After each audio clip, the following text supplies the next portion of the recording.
आज नमस्कार आजमगढ़ जनपद में दिनेश लाल यादव निरहुआ जी के कार्यालय पे है। कार्यालय का आज केंद्रीय कार्यालय का उद्घाटन है। हमारे बीच में प्रदेश के सलाहकार मंत्री बड़े अच्छे कद्दावर नेता सुहेलदेव भारतीय समाज पार्टी के सर, आज 2024 का आगाज हो चुका है।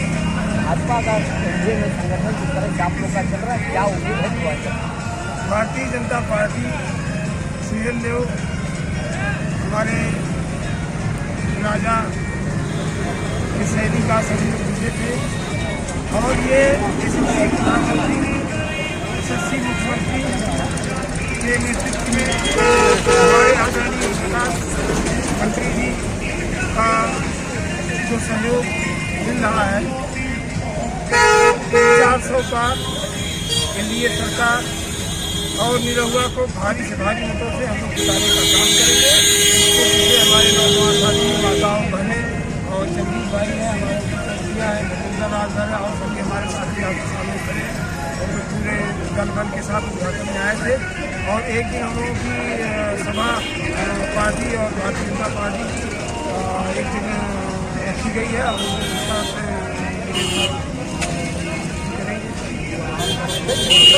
मंत्री सलाहकारों से हर जगह वर्ग का भाग बढ़ाता है। आपका जो बिहार है प्रदेश का, लगातार जिस तरह से मंत्री बनने के बाद ताकत मिली है, उसकी क्या है, क्या करेंगे? जवानी जब चलती है तो आने वाला तूफान भी चला जाता है। ये भारतीय जनता पार्टी, भारतीय जनता पार्टी की जवानी है। घोसी की जवानी आप जाके देख लीजिए, वहाँ एकदम रौनक है। पांचों विधानसभा में ऐसा लग रहा है कि आज जी जो है डॉक्टर अजीत जी आज जीत गए। आजमगढ़ घोसी दोनों का सीधा विपक्ष सवाल कर रहा है कि 0/0 रहेंगे, पूर्वांचल तो खत्म है। 80 की 80 का जो 400 पार नारा है वो नारा दूसरा है, लहसुन प्याज वाला नारा। इसकी क्या कहेंगे? जिस दल की शिकायत न हो, जिस नौजवान की शिकायत न हो, जिस प्रदेश की शिकायत न हो, वो आगे नहीं जा सकती। इसका मतलब कि हमारी पार्टी आगे जा रही है, जीतने जा रही है। इसलिए विपक्षियों को तकलीफ है, वो समझ नहीं पा रहे कि वो है कहाँ। आखिरी में संदेश अपने नेताओं को कैसे देंगे कि संगठन जिस तरह से मजबूत रहेगा? हमारे नौजवान 2017 में जिस प्रकार से भारतीय जनता पार्टी के साथ थे, इसी प्रकार से 2024 के इलेक्शन में मोदी जी को 400 पार का जो हम लोगों का लक्ष्य है ये पूरा हो गया।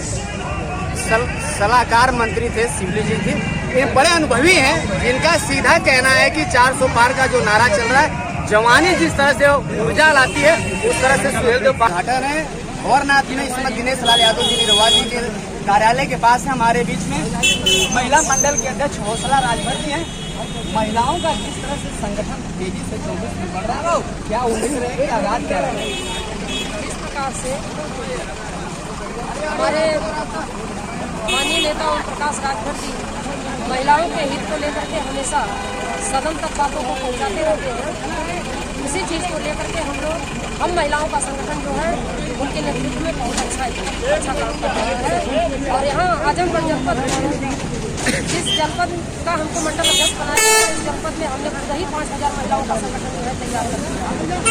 पूर्वांचल क्या रहेगी? लोगों का विपक्ष कह रहा है कि आपका खाता नहीं खुलेगा, आप 3 दिन के नेता हैं। हमारे नेताजी कहते हैं पूर्वांचल जिस प्रकार से एग्रेसिव है, हमेशा आगे रहता है, इस प्रकार भी आगे ही रहेगा।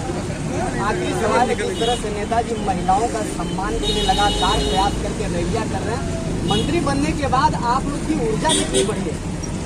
जब हमारे नेताजी मंडल में आए, अब महिलाओं का हौसला और बढ़ गया है, क्योंकि मोदी और योगी का जो नारी मंडल अभियान का आरक्षण महिलाओं को मिल चुका है, उस आरक्षण को लेकर हमारे नेताजी के नेतृत्व को लेकर के हम महिलाओं का हौसला 24 में आखिरी संदेश में क्या कहेंगे? संगठन इतिहास रचेगा और इस सुहेलदेव पार्टी चाहे जिस भी गठबंधन के साथ रहती है, हमेशा मैदान में डटकर रहती है।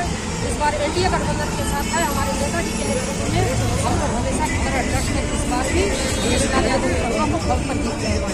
हमारे सामाजिक संगठन में श्रोताओं को अपने लोगों को क्या संदेश देंगे आखिरी में?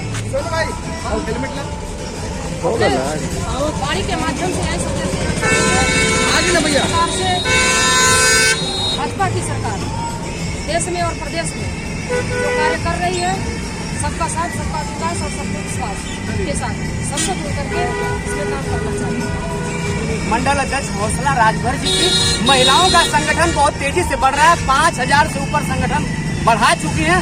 सीधा कहना है कि आजमगढ़ में और घोसी में जिस तरह से प्रयास है, मंत्री बनने के बाद ऊर्जा बहुत ताकत मिली है, महिलाओं का सम्मान बढ़ रहा है।